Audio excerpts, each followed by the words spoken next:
Hello everyone, स्वागत है आपका एजुकेशन गैलेक्सी पॉइंट में। और आज हम लोग सॉल्व करेंगे सीआई और एसआई का क्वेश्चन। तो आज हम लोग एसआई और सीआई 2025 में जितना भी क्वेश्चन पूछा गया बेस्ट क्वेश्चन उसको हम लोग सॉल्व करेंगे। तो चलिए एक एक करके हम लोग देखते हैं और उसको सॉल्व करते हैं। तो चलिए पहला क्वेश्चन है, देखिए ए बी और सी तीन क्या है धनराशियां हैं और इसमें बताया जा रहा है कि बी ए पर क्या है साधारण ब्याज है। तो आप लोग को सबसे पहले साधारण ब्याज का फॉर्मूला आना चाहिए। तो क्या होता है, S I equal to P into R into T by 100। ठीक है, ये एस आई का फॉर्मूला है, मतलब सिंपल इंटरेस्ट का फॉर्मूला है। अब यहां पर बोल रहा है कि बी ए पर साधारण ब्याज है, मतलब क्या है कि बी जो है ए पर साधारण ब्याज है, तो ये आर और टी हो जाएगा बाय 100। दूसरा क्या कह रहा है कि सी बी पर साधारण ब्याज है, मतलब सी जो है वो बी क्या हो रहा है इसके लिए, अगर देखा जाए सी सिंपल इंटरेस्ट और बी प्रिंसिपल हो रहा है, और आर इंटू टी बाय 100। अब यहां बात क्या कह रहा है कि सभी एक ही समय के लिए एक ही ब्याज दर पर, एक ही समय के लिए मतलब जो टाइम है वो क्या है, टाइम और रेट दोनों समान है। तो निम्नलिखित में से कौन सा सत्य होगा। तो आप यहां पर देख रहे हैं कि दोनों में अगर देखा जाए तो हम लोग यहां पर आगे ले जाएंगे तो b by A equal to क्या हो जाएगा, आर टी बाई 100। यहां क्या हो जाएगा, c by B equal to R T by 100। अब आर टी बाई 100 के जगह हम लोग लिख सकते हैं c बाई बी, तो b by A equal to क्या हो जाएगा, c बाई बी। अब इसको क्रॉस में हम लोग करते हैं तो B square equal to A C, ये आसानी से हो गया। तो हमारा कौन सा answer, answer B right answer है। और इससे भी आसान करना है तो देखिए इस दोनों को डिवाइड कर दीजिए, इस दोनों को क्या कीजिए, डिवाइड कर दीजिए। अब डिवाइड जब आप कर देते हैं यहां से तो क्या है, आर टी और आर टी कट जाता है, 100 कट जाता है, तो ये फिर क्या बच जाता है कि B by C A by B, और ये क्रॉस में हो जाएगा तो क्या हो जाएगा, B square equal to A सी, इसका राइट आंसर हो जाएगा। ठीक है, अब हम लोग आगे क्वेश्चन पर बढ़ते हैं। देखिए इस क्वेश्चन को देखिए कि एक व्यक्ति तीन अलग अलग योजनाओं में, कौन कौन सा अलग अलग योजना है, क्या है, पी क्यू और आर। ठीक है, पी क्यू आर पर क्रमशः क्या है 7% और 9% और 11%। ठीक है, 11% पर साधारण ब्याज की दरों से कुछ राशियों का निवेश करता है। यदि एक वर्ष में अर्जित कुल ब्याज कितना हो रहा है, मतलब एसआई टोटल एसआई निकल रहा है कितना, 2520, 2520। ठीक है, अब ये फिर बोल रहा है कि क्या है, अगर आर में निवेश की गई राशि, तो यहां हम लोग देखते हैं पी क्यू और आर, ये क्या कह रहा है कि आर में निवेश की राशि पी में निवेश की गई राशि का 250% है। मतलब अगर ये बात कर रहा है कि 250% है, अगर यहाँ 100 है तो यहाँ क्या हो जाएगा, 250 हो जाएगा। तो अगर हम लोग ये चीज बोल रहे हैं कि ये 250% है तो ये बात सही है। अब फिर क्या कह रहा है कि क्यू में क्या है, क्यू में निवेश की गई राशि 300% है, मतलब यहां पर क्यू का जो राशि होगा, क्यू में जो होगा उसका 300% होगा। तो क्यों ना इसको हम लोग क्या करें, आसानी से निकाल लें कि अगर ये 300% होगा तो हम लोग इसको आसानी से कैसे निकाल सकते हैं, रेशियो के मेथड से। और रेशियो का मेथड आप लोग जानते हैं कि देखिए अगर ये है 250%, ये 100 है, तो हम लोग बोल सकते हैं कि ये अगर हम लोग बोलते हैं कि 200 होगा तो ये 500 हो जाएगा, 200। तो अगर इसको हम लोग लिख सकते हैं इस तरह से, P है और R है, तो ये क्या कह रहा है कि R में निवेश की गई राशि P में निवेश की गई राशि का 250%, तो ये 250/100, ये कट जाएगा एक जीरो, तो ये क्या हो जाएगा 5/2। तो 5/2 हो रहा है, तो यहाँ 5 और यहाँ 2 आ रहा है। आगे फिर क्या कह रहा है ध्यान दीजिए कि पी आर में निवेश की राशि क्यू में निवेश की गई राशि का 300% है। मतलब ये क्यू और ये आर, ये 300 मतलब 300/100 ये कट गया। मतलब ये क्या आ रहा है कि अगर हम लोग Q/R लिख रहे हैं तो हम लोग का क्या आ रहा है 1/3। मतलब यहाँ 1 यहाँ 3। अब इसको अगर रेशियो में देखा जाए तो हम लोग को क्या पता चलता है कि ये 3 से ये 5 से, तो यहाँ 15 हो जाएगा। ये क्या हो जाएगा, अगर यहाँ पर हम लोग देख रहे हैं तो ये 3 हो जाएगा और ये 6 हो जाएगा। ठीक है, तो ये 6 और ये 3 और ये 15। तो इसको हम लोग को आगे ले जाना है कि यहाँ पर अगर देखा जाए तो अगर P का वैल्यू है तो हम लोग क्या ले रहे हैं 600 ले रहे हैं, इसका 300 ले रहे हैं और इसका 1500 ले रहे हैं, क्योंकि आसान से कैलकुलेशन। अब यहाँ पर देखिए 7% और क्या कह रहा है कि ये P में निवेश की गई राशि क्या थी।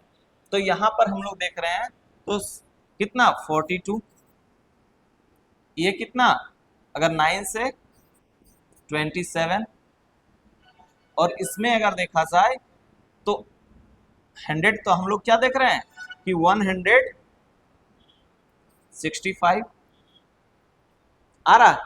अब तीनों को हम लोग अगर देख रहे हैं तो ये क्या निकल गया कि इसमें इतना SI निकल रहा है, ये भी इसका SI है। तो हम लोग टोटल SI अगर देखा जाए तो कितना होगा 7 5 12 2 14 और ये क्या हो जाएगा 6 2 8 8 4 12 1 13 और फिर क्या हो जाएगा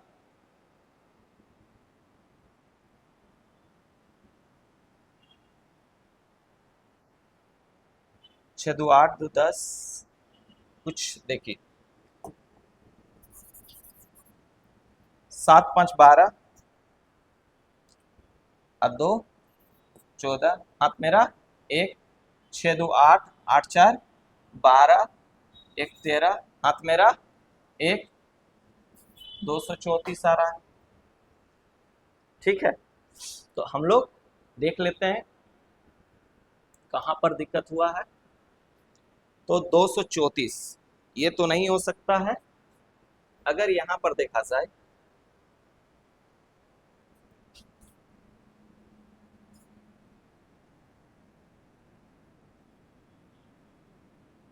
ये 1070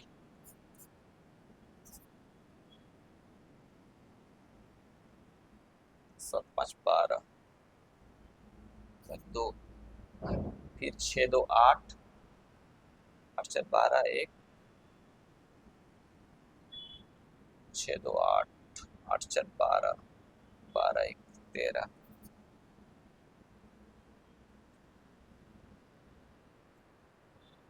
इस क्वेश्चन में कुछ तो गलती है। चलिए आगे इसको देखते हैं।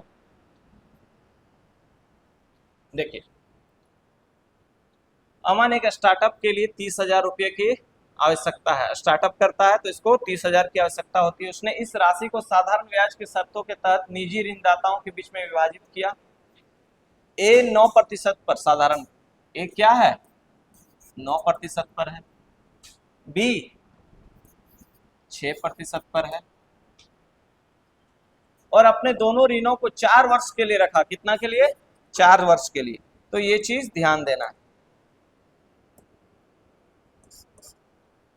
फिर एक मुश्त भुगतान किया जिसे केवल संचित, जैसे क्या हुआ केवल संचित ब्याज पर कितना है 9600 था। अपने खाते पुस्तक तैयार करने के बाद अमन ने पाया कि उसने दो ऋणात्माओं को मूल रूप से आपस में बदल दिया। उसके 4 साल ब्याज वास्तव में राशि कितना 1200 कम हो जाता है। तो अमन ए 9% की ब्याज की मूल से 30,000 में कितना उधार दिया गया। अब देखिए यहाँ पर बात कर रहा है कि ए पर कितना दिया गया, तो टोटल कितना है 30,000 है। इस क्वेश्चन को हम लोग एलिगेशन से करेंगे कि टोटल अगर हम लोग देख रहे हैं कि 4 साल के लिए, मतलब ए का 4 साल से अगर दिया जा रहा है, ये भी 4 साल से दिया जा रहा है, तो हम लोग बोल सकते हैं कि यहाँ पर 36% और यहाँ पर 24%। और ओवरऑल कितना दिया जा रहा है? 9600। तो अगर हम लोग 9600 को निकाल रहे हैं, ओवरऑल परसेंट निकाल रहे हैं, तो यहाँ 100 होगा, ये 0 से 0 और ये 0 से 0 और यहाँ 3 से 32, मतलब यहाँ 32% ओवरऑल आ गया। अब इसमें से हम लोग देख रहे हैं क्या कि एलिगेशन मेथड में, तो यहाँ कितना बच रहा है? 4 और यहाँ कितना बच रहा है? 8, मतलब 2:1 में। तो ओवरऑल देख रहे हैं कि 3 है, मतलब 3 यूनिट का हम लोग क्या देख रहे हैं? 30,000। तो 1 यूनिट का क्या हो जाएगा? अगर 1 यूनिट देखा जाए तो 10,000। तो यहाँ पर पूछ रहा है किसका? ए का, मतलब 2 यूनिट, मतलब यहाँ पर 20,000। क्लियर है? यहाँ पर 20,000 हो जाएगा। एक धनराशि साधारण ब्याज के तहत 5 वर्ष में 2.5 गुना हो जाती है। कितना? 5 वर्ष में 2.5 गुना हो जाती है। समान दर पर कितने वर्ष में वो 5 गुना हो जाएगी? तो देखिए, अगर कोई राशि 2.5 गुना हो जाती है, मतलब क्या है? 5 वर्ष में। तो अगर वो 100 रुपया रहा होगा उसका प्रिंसिपल, तो क्या है कि वहां 150 उसको क्या, अगर 2.5 गुना हो जा रहा है, मतलब क्या है कि उसका वो पूरा का पूरा अमाउंट हो रहा है। तो यहाँ पर हम लोग अगर देखा जाए तो प्रिंसिपल इक्वल टू क्या होता है? Amount minus SI। तो यहाँ अगर देखा जाए 2.5 गुना हो जाती है, मतलब ये 100 है तो ये 150। क्यों? क्योंकि ये 2.5 गुना हो जा रही है टोटल अमाउंट। तो अमाउंट अगर 2.5 गुना मतलब 250 है, और SI कितना हो जाएगा?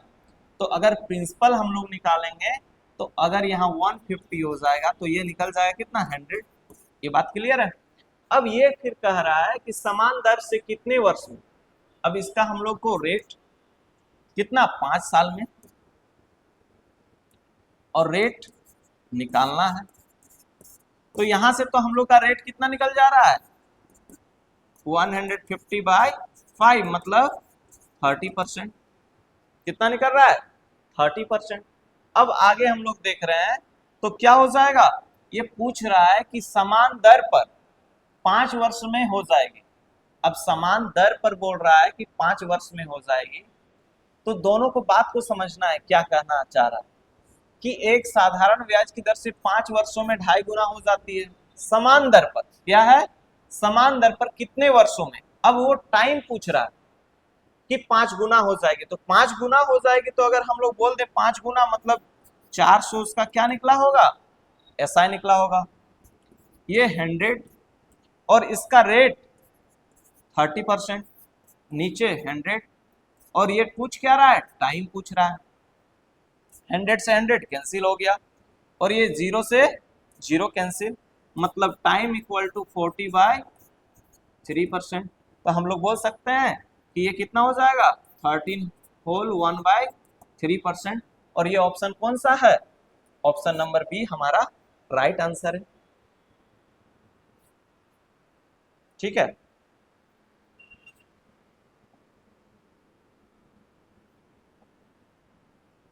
ठीक है।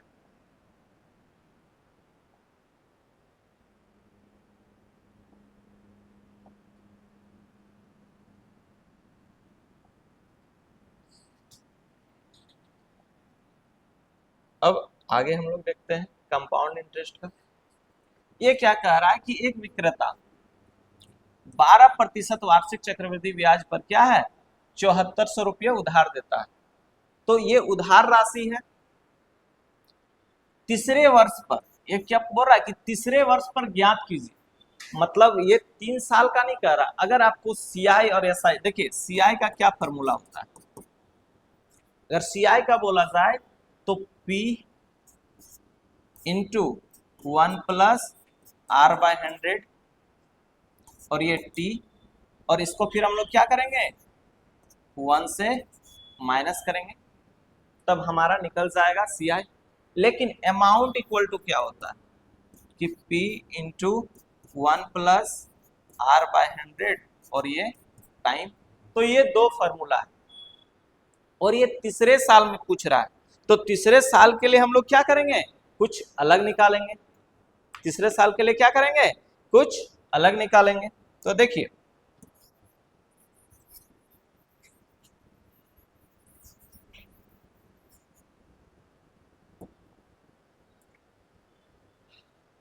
क्या है, 74,000 और 12% पर है। तो एक चीज बताइए, अगर 12% हम लोग ले रहे हैं तो 12 मतलब क्या हो जाएगा, अगर यहां पर हम लोग लिखते हैं कि 1 प्लस 12 बाय 100, ठीक है, तो ये कितना हो जाएगा, अगर आगे लिखा जाएगा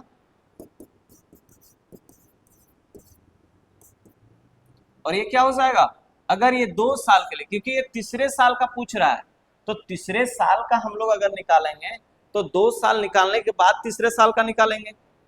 ये बात क्लियर है। तो यहां क्या हो जाएगा, 112/100। अगर इसको हम लोग कैंसिल आउट कर देते हैं तो क्या हो जाएगा कि ये पूरा का पूरा हमारा निकल जाएगा, ये अमाउंट निकल जाएगा। लेकिन हम लोग को पूछ रहा है तीसरे वर्ष का ब्याज, तो अगर ये हम लोग देख रहे हैं कि ये अमाउंट निकाल रहे हैं किसके लिए, दूसरे साल का, 2 ईयर का, ठीक है। तो 2 ईयर के लिए तो हम लोग यहाँ पर लिख सकते हैं 74,000 और ये क्या हो जाएगा, अगर हम लोग 4 से देखते हैं तो 25 मतलब 28 बाय 25 और 28 बाय 25। ये बात क्लियर है। अब तीसरे साल के लिए बोल रहा है 12% का बोल रहा है। तो देखिए तीसरे साल के लिए ये जो हम लोग देख रहे हैं, तो ये अमाउंट जो है वो तीसरे साल के लिए क्या बन जाएगा, प्रिंसिपल बन जाएगा। प्रिंसिपल क्यों बन जाएगा, क्योंकि अगर एसआई और सीआई में हम लोग डिफ्रेंशिएट करते हैं तो पहला एसआई और सीआई में तो पहले साल और क्या होता है कि बराबर रहता है। सेकंड में क्या होता है, अगर मान लीजिए यहाँ 10% है, यहाँ भी 10%, तो पहले साल बराबर रहेगा। एसआई में यहाँ 20% हो जाएगा 2 साल में, लेकिन यहाँ क्या हो जाएगा 10 + 10 + 10 × 10 बाय 100 मतलब 21%। मतलब क्या है कि इंटरेस्ट पे भी इंटरेस्ट लगता है सीआई पे। तो ये चीज आप लोग को समझना है। तो 2 साल के लिए ये जो हम लोग निकाले अमाउंट निकाले, ये क्या हुआ, तीसरे साल के लिए प्रिंसिपल हो जाएगा। और जब तीसरे साल के लिए प्रिंसिपल हो जाएगा तो हम लोग क्या करेंगे कि यहां पर अगर हम लोग सीआई निकाल रहे हैं, थर्ड ईयर के लिए क्या सीआई निकाल रहे हैं, तो हम लोग इसको क्या ले लेंगे, प्रिंसिपल की तरह ले लेंगे। तो ये क्या हो जाएगा 74,000 और ये क्या हो जाएगा, अगर इसको हम लोग लिखते हैं 25, यहां पर देखिए 28 बाय 25 और 28 बाय 25 इंटू, देखिए अब ये 12% है, तो 12% को हम लोग क्या लिख सकते हैं 3/25। ये बात क्लियर है। जब ये चीज हो गया तो हम लोग आगे इसको और आसानी से निकाल सकते हैं। देखिए कैंसिल आउट हो जाएगा कैसे, तो हम लोग इसको कैलकुलेट करेंगे 25 से। तो अगर हम लोग 25 से करते हैं तो पूरा का पूरा वैल्यू कटना चाहिए, तो 25 दूनी 50, कितना बच रहा है 24, 240 मतलब 25 नमा 225, फिर 15 बच रहा है 6 बार में, मतलब ये पूरा का पूरा कितना बार में 25 से कट गया। अब इसको हम लोग फिर 5 से काट रहे हैं, 5 × 5 = 25, 4 5 9 45 और ये 2, तो ये निकल गया। अब हम लोग इसको आगे कैसे कैलकुलेट करते हैं कि 28 28 और ये 3 हो गया यहाँ पे, और नीचे क्या है 125 और ये 592। देखिए थोड़ा सा कैलकुलेशन बड़ा है तो आप लोगों को कैलकुलेशन करना ही होगा। अब यहाँ पर आप देखिए कि 28, तो आपको 28 का स्क्वायर आना चाहिए। अगर 25 का 625 है, 27 का 729 है, तो 28 का, तो देखिए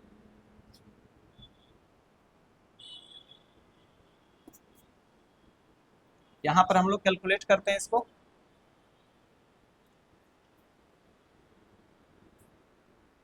784 इंटू 592 और ये 3 हो जाएगा और ये 125।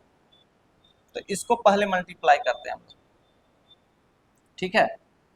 क्या हो जाएगा 784 592 8 8 दूनी 16 14 1 15 36 72 72 और 3 75 और 7 63 63 और 7 80। यहाँ पर हो जाएगा 20 और ये क्या हो जाएगा 40 2 42 और 35 और 4 39। तो ये 8 12 10 11 3 1 4 हो जाएगा यहाँ पे।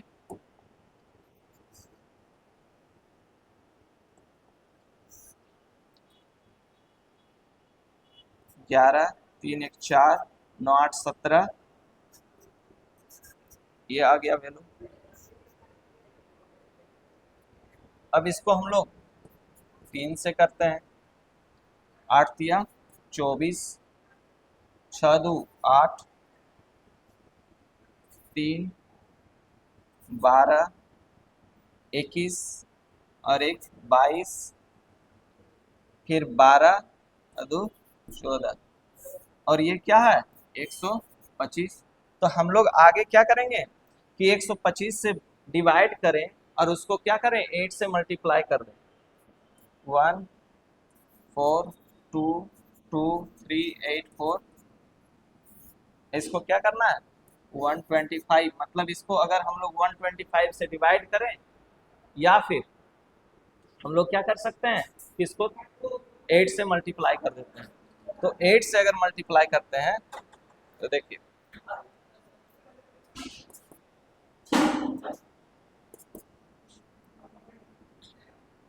8 से मल्टीप्लाई और देखिए 8 से मल्टीप्लाई करेंगे और साथ साथ में 1000 से डिवाइड कर देंगे।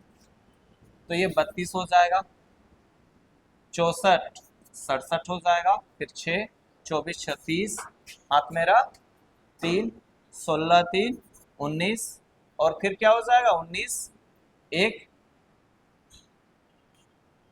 16 1 17 और फिर यहाँ पर हम लोग क्या देखेंगे 32 और 1 33 3 8 3 11 और 3 0। तो हम लोग का क्या होगा 11 379, ये आना चाहिए।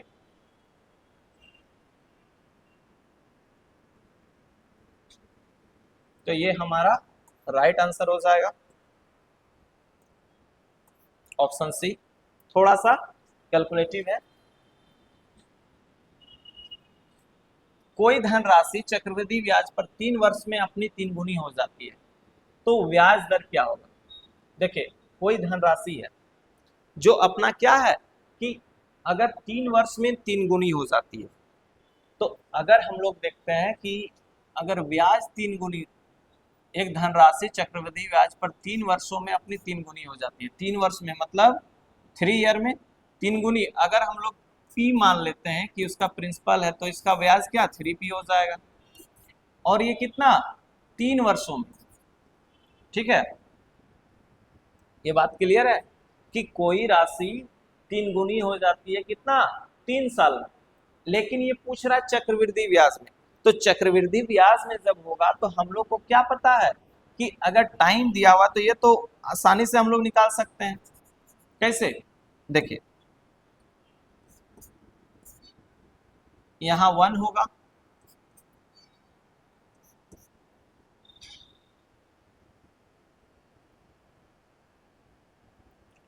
3 गुनी हो जा रही है, तो ये P है, ये 3P है। तो अगर हम लोग देखा जाए तो हम लोग को पता है कि अमाउंट इक्वल टू क्या होता है, प्रिंसिपल 1R/100 और टाइम, ये बात पता है। और ये जब बात पता है तो आप एक चीज बताइए, 3P हो जाती है मतलब ये अमाउंट है, ये प्रिंसिपल है। अगर इसका पूछा जाए कि CI कितना है तो हम लोग क्या करेंगे, 3P माइनस P मतलब 2P हो जाएगा। लेकिन इसको हम लोग आसानी से कैसे निकालेंगे, ध्यान दीजिए।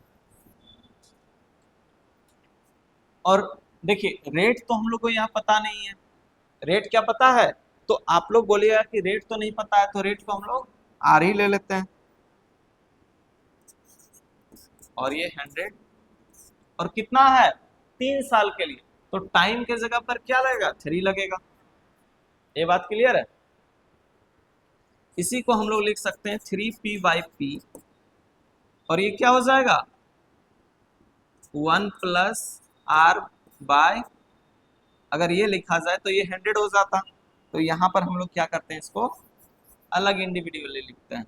क्या है कि 1 प्लस R/100 3। तो अगर हम लोग को पूछ रहा है कि ब्याज की दर क्या है, तो ब्याज की दर के लिए हम लोग क्या करेंगे, आसानी से निकाल सकते हैं।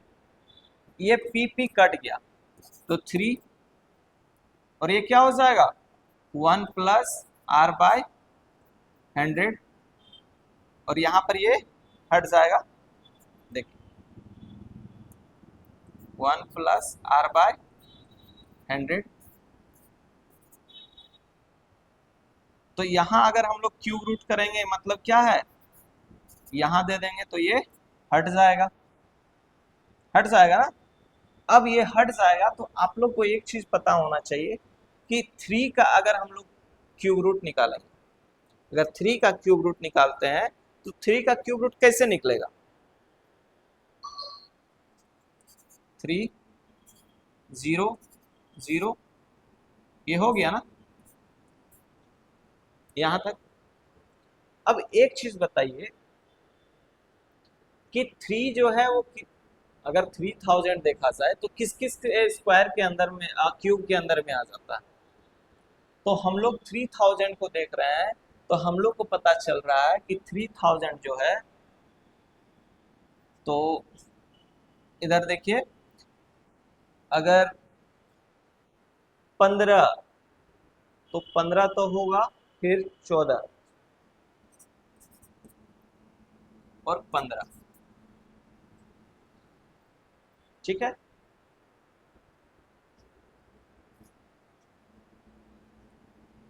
क्योंकि अगर 13 का स्क्वायर क्यूब है तो 2197, ये 2744, और ये 3375, तो मतलब इसके बीच में है। तो ये जो होगा वो कितना होगा 14.5 के बीच में पड़ेगा, और 14.5 के बीच में पड़ेगा मतलब हम लोग बोल सकते हैं कि ये जो निकल रहा है वैल्यू तो क्यूब रूट में निकल रहा है, तो हम लोग बोल सकते हैं कि ये क्या हो जाएगा 1.45, क्योंकि अगर हम लोग देख रहे हैं तो ये 3 का है तो ये 1.45 होगा। तो इधर भी हम लोग क्या करेंगे 1 प्लस R/100 करेंगे, और ये 1 इधर आ जाएगा, सब्ट्रैक्ट हो जाएगा, तो हम लोग लिखेंगे कि 1.45 माइनस 1 इक्वल टू क्या हो जाएगा R/100। तो ये क्या हो जाएगा 0.45, और ये R/100 हो जाएगा। अब इससे मल्टीप्लाई करेंगे तो R क्या निकल जाएगा 45, ठीक है। तो लगभग हम लोग क्या निकाल लिए कि A राइट आंसर होगा 44.2। तो ये इसका मेथड है, बेस्ट मेथड। देखिए चक्रवृद्धि ब्याज पर एक धनराशि 2 वर्ष में 6600 तथा 3 वर्ष में कितना है 7920 हो जाती है। देखिए ये बात कर रहा है 2 वर्ष में, और मतलब तीसरे वर्ष में कितना, तो अगर 2 साल में ये अगर बोला जाए तो 2 साल का तो ये प्रिंसिपल है, तो प्रिंसिपल अगर हम लोग को कितना है 6600 है। और ये क्या है, ये अमाउंट है। अमाउंट कितना हो जा रहा है, और ये पूछ रहा है कि मूलधन क्या है, मूलधन क्या है। अब एक चीज बताइए आप कि अगर इसका रेट हम लोग को पता करना है, रेट पता करना है, तो हम लोग क्या करेंगे, इससे पता कर लेंगे कि कितना हो रहा है। तो यहां पर हम लोग क्या देख रहे हैं कि अगर घटाया जाए अमाउंट माइनस प्रिंसिपल, तो हम लोग कितना 7920 से क्या है 66, तो ये क्या हो जाएगा 0, और ये 8, सॉरी यहाँ क्या हो जाएगा, देखिए ऐसे ही पता चल रहा है कि 66, तो हम लोग यहाँ देख रहे हैं लगभग क्या है 400, और इधर 9, तो 1320, लगभग तो वही आएगा, क्योंकि यहाँ 0 से 0, देखिए 0, फिर यहाँ क्या हो जाएगा 2, फिर ये 9 से तो 3, और ये फिर 7 से तो 1, तो 1320 आ रहा है। तो अगर हम लोग रेट निकाल लें तो 1320 किस पर 6600 पर, तो हम लोग को क्या पता चलेगा, ये कट गया, ये भी कट गया, ठीक है, ये 2 टाइम्स में, मतलब रेट हमारा कितना निकला 20%, रेट हमारा कितना निकला 20%। अब ये बोल रहा है कि मूलधन क्या होगा, देखिए 2 वर्ष में अगर इतना दिया हुआ है, इसका क्या है कि चक्रवृद्धि ब्याज पर एक धनराशि 2 वर्ष में 6600 और 3 वर्ष में इतना हो जाती है, मतलब ये क्या है अमाउंट है, बोल सकते हैं ना कि ये अमाउंट है। तो अगर 6600 अमाउंट है और प्रिंसिपल में हम लोग क्या करते हैं कि 20% हो रहा है ना, ये क्या है 20%, मतलब 120/100, और ये कितना 2 में, 2 साल में, तो हम लोग लिख सकते हैं 6600 P, और ये क्या हो जाएगा 120/100, और ये स्क्वायर, ठीक है।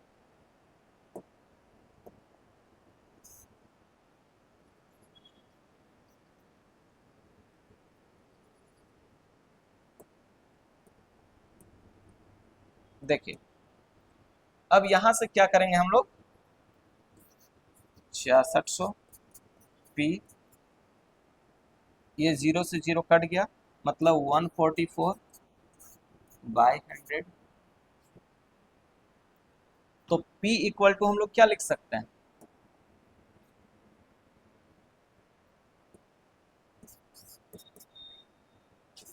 6600 144 इंटू 100 होगा। 6 से हम लोग देखते हैं, तो 6 से ये कट जाएगा 1100, 6 दूनी 12 24, और कुछ कटेगा, तो हम लोग क्या करेंगे P इक्वल टू 1100 और 2 0 और लगा देते हैं, और 24 से करते हैं, तो 24 चौक 96, कितना होता है 96, कितना बच रहा है, तो यहां हम लोग देख रहे हैं 14 बच रहा है, मतलब 140, 24 बचे 120 होगा ना। अब देखिए इस तरह का क्वेश्चन जब भी आए तो आप लोग ध्यान दीजिएगा कि अप्रोक्स में क्या है, तो देखिए 4500 जब आ ही जा रहा है तो हम लोग को पूरा निकालने का जरूरत नहीं है, लेकिन हाँ यहाँ हम निकालेंगे। देखिए 24 चौक 96, कितना बच रहा है 14, 140 हो रहा है, 24 बचे 120, 20 बच रहा है, तो हम लोग बोल सकते हैं 200, 200 होगा ना, तो 200 जब होगा तो हम लोग बोल सकते हैं 8 टाइम्स में कितना हो जाएगा,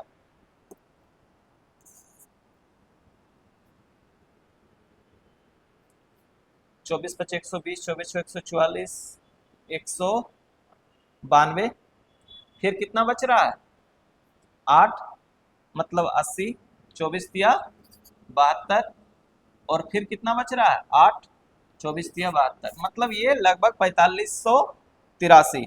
तो ये चीज हम लोग देख लिए यहाँ से, तो इसका आंसर क्या हो जाएगा 4583 है, तो ऑप्शन सी हमारा राइट आंसर होगा। ठीक है, इस तरीका से हम लोग बनाते जाएंगे। ठीक है, 4500 रुपये को 10% वार्षिक चक्रवृद्धि ब्याज की दर से 5 वर्ष के अंत में भुगतान की जाने वाली राशि क्या होगी। अब 5 साल का पूछ रहा है, हम लोग 1 साल 2 साल 3 साल का निकालते थे, लेकिन ये कह क्या रहा है 5 साल के लिए। तो 5 साल के लिए जब हम लोग निकालेंगे तो हम लोग को क्या करना पड़ेगा, एक वैल्यू निकालना पड़ेगा, और वैल्यू निकालने के लिए क्या है अलग अलग मेथड लेना पड़ेगा। तो ये भी जरूरी है हम लोग को कि अलग अलग मेथड से अपनाएं या फिर इसको आसानी से अपनाएं। तो 5 साल के लिए क्या होता है, इसका रेशियो होता है 5:10:5:1, इस रेशियो में बटा हुआ रहता है। और इसको शॉर्ट में बनाने के लिए हम लोग क्या कर रहे हैं कि ले रहे हैं 4500 रुपया, और 10% पर, तो 10% पर लेंगे तो इसका 10% कितना होगा 450, 450, फिर 450 का 10% कितना होगा 45, फिर 45 का 10% कितना होगा 4.5, और फिर 4.5 का 10% कितना होगा 0.45। अब देखिए इसको हम लोग मल्टीप्लाई करते हैं, क्योंकि ये भी क्या है रेशियो में है। 20, देखिए 0 तो आ गया यहाँ पे, 0, 25, और ये फिर क्या हो जाएगा 20×2 = 22। फिर यहाँ पर हम लोग देखते हैं, इससे 10 से 450, ये 5 से हो जाएगा, तो हम लोग क्या लिख सकते हैं 225, और एक पॉइंट लगेगा, और यहाँ पर फिर हम लोग देखेंगे तो 0.45, और सबको हम लोग एक सीरियल में ऐड करेंगे।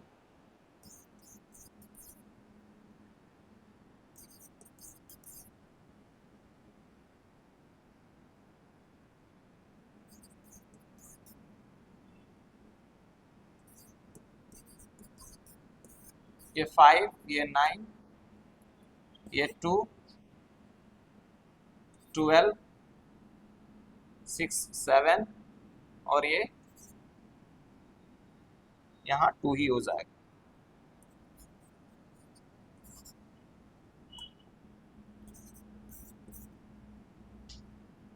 ठीक है,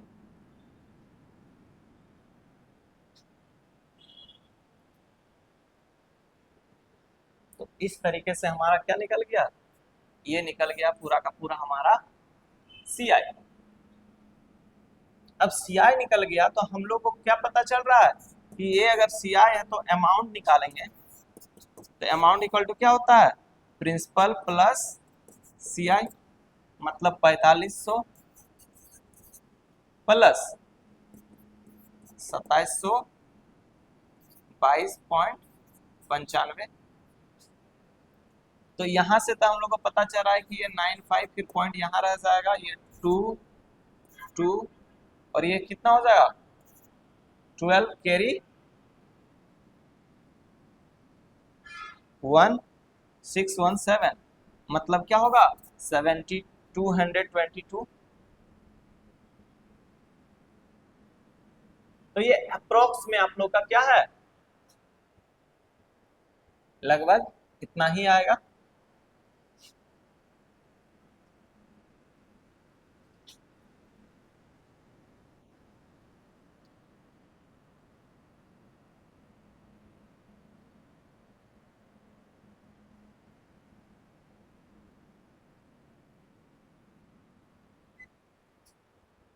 तो ऑप्शन सी आपका राइट आंसर होगा अप्रोक्स में।